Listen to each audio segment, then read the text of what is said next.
So, welcome to the Social for Brokers podcast, and we have got another episode of the Brokers Brew.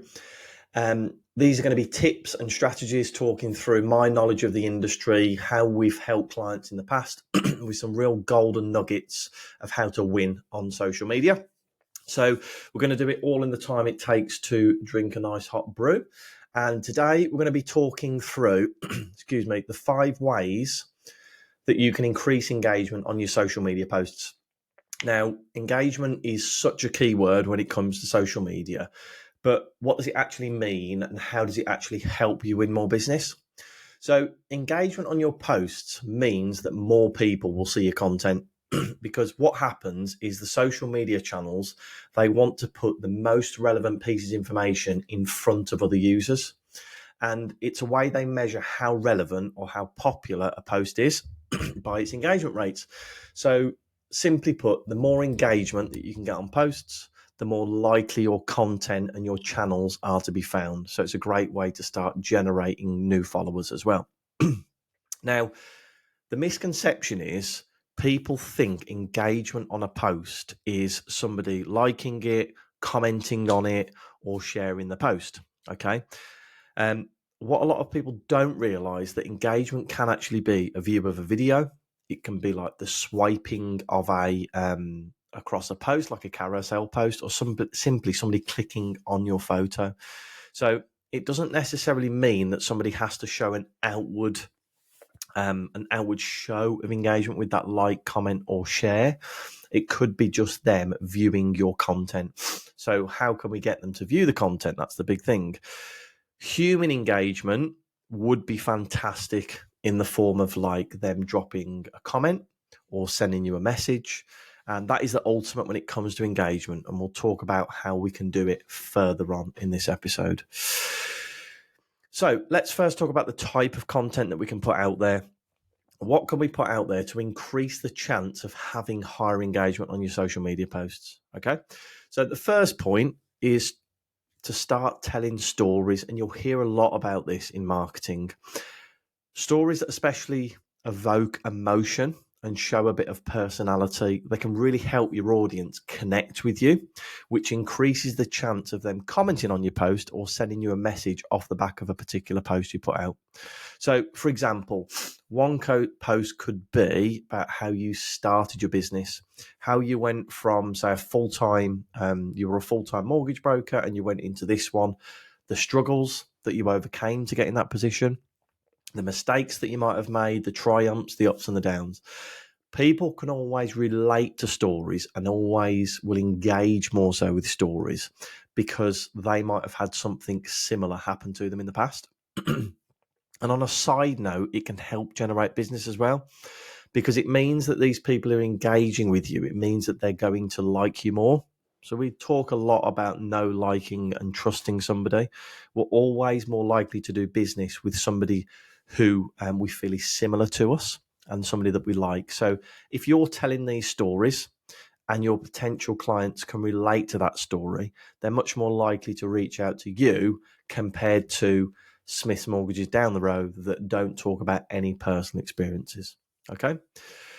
The second point is try not to be too serious with your social media content, especially when you're uploading more personal content. So mortgages and the financial services industry can be quite boring, okay? And it might be quite daunting for some people.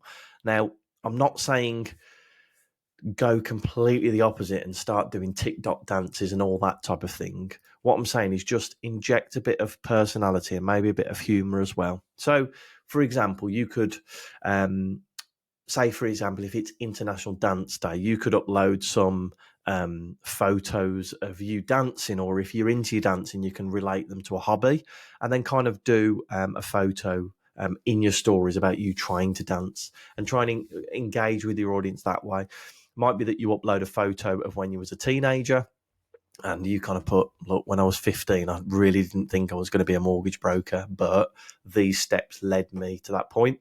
Or something that's a bit of humour, a photo of you banging your head up against a brick wall and putting the caption, what it feels like trying to get a mortgage through at the minute.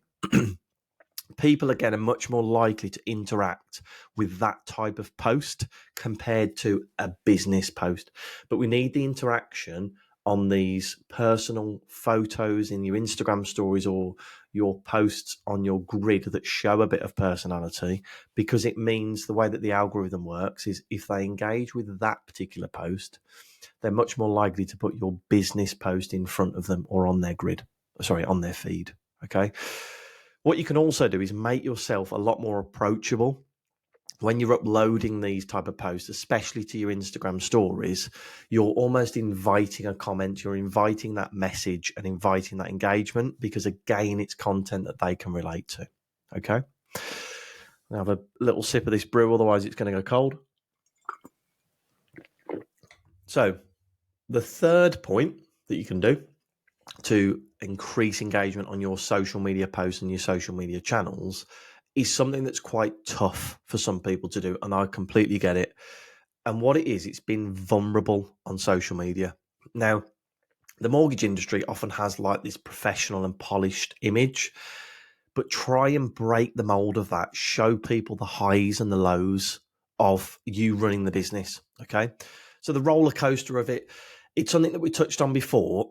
Show people the lows because it creates that authenticity and empathy, and people connect with that authenticity. It's showing your human side again, going through the struggles that they might have had in like a similar situation. And I appreciate it's really hard to do, but it creates a way to engage with your audience that no other piece of content can do. So try and be a bit more vulnerable on social media, because that will pull in a lot of engagement. And the fourth one is one that can generate a lot of engagement, but again, it's a tough one to do and you need to be balanced with it. But what you can do is be quite controversial with your content. And it's a big thing that people are talking about in terms of marketing at the minute. Now, I don't do it personally because I almost don't want to lead into an argument or conversation that leads to an argument. But I've seen a lot of mortgage brokers do it very well in their content. And it's quite polarizing if you pick a particular subject that's in the news at the minute. So, for example, what a lot of you mortgage advisors have heard of is the one that talks about, look, if first time buyers stop drinking coffee or stop signing up to Netflix, they can get a house. Now, that's something that a lot of the newspapers are doing at the minute, and they generate a lot of engagement off the back of it. If you think about the posts that they put out there on social, the Daily Mail, for example, and if they talk about that, you can imagine the comment section would go mad. So you can generate a lot of interaction and a lot of engagement. Some of it might not be positive, but it does, putting that polarizing view out there does help engagement on your posts. Okay. I hope I'm actually recording this one on Instagram Live as well, so I'm hoping people are finding some use out of this one here.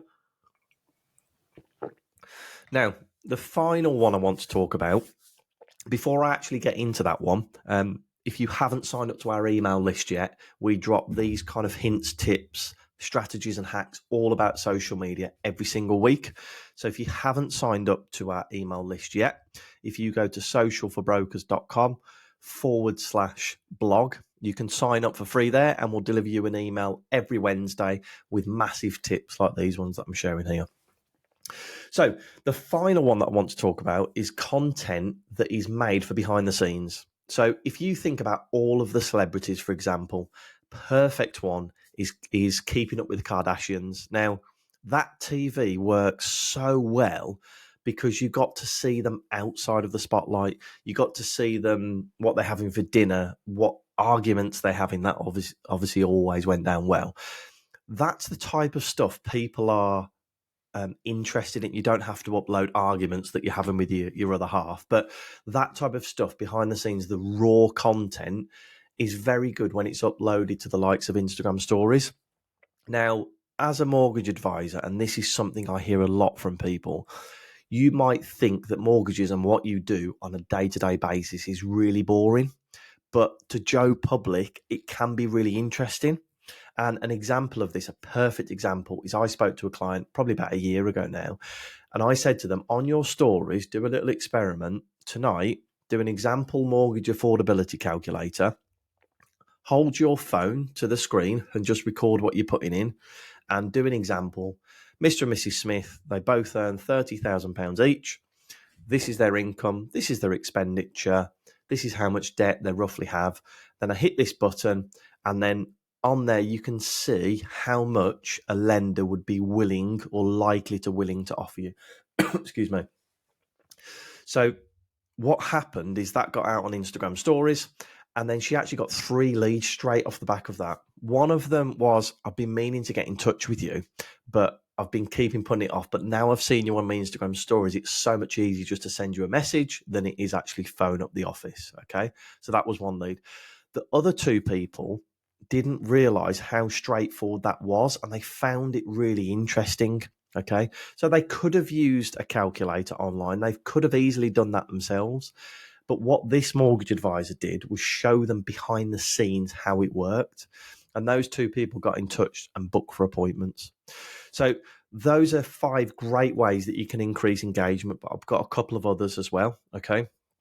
The one thing that I would use at the minute is the likes of Instagram polls and questions and engagement stickers in your Instagram stories.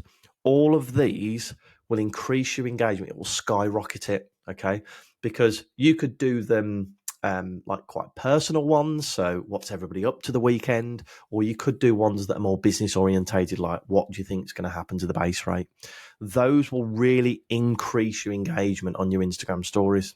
And then the other one that I would use is LinkedIn polls. LinkedIn polls are still big. They've been big for the last 6 to 8 months. So utilize LinkedIn polls to really boost your engagement on LinkedIn. The reason I haven't put that as one of the main points on this podcast is because not many people use LinkedIn as a lead generator. It's more the likes of Facebook and Instagram and TikTok, which these tips that I've given you here can be used on all of those platforms. Okay.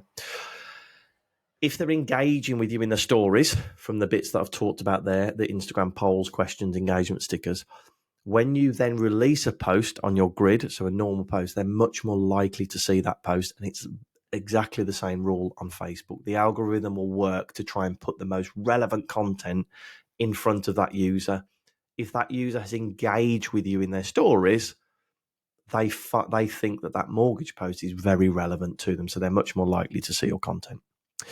So if you're wondering how to do any of these above, make sure you follow us on social media. So we're on Instagram, Facebook, TikTok, LinkedIn, YouTube, wherever you may be. Make sure you follow us and you'll see the step-by-step of how to do these type of things. I've recorded some reels over the last weeks of how to upload an Instagram story with a poll, how to upload with a question.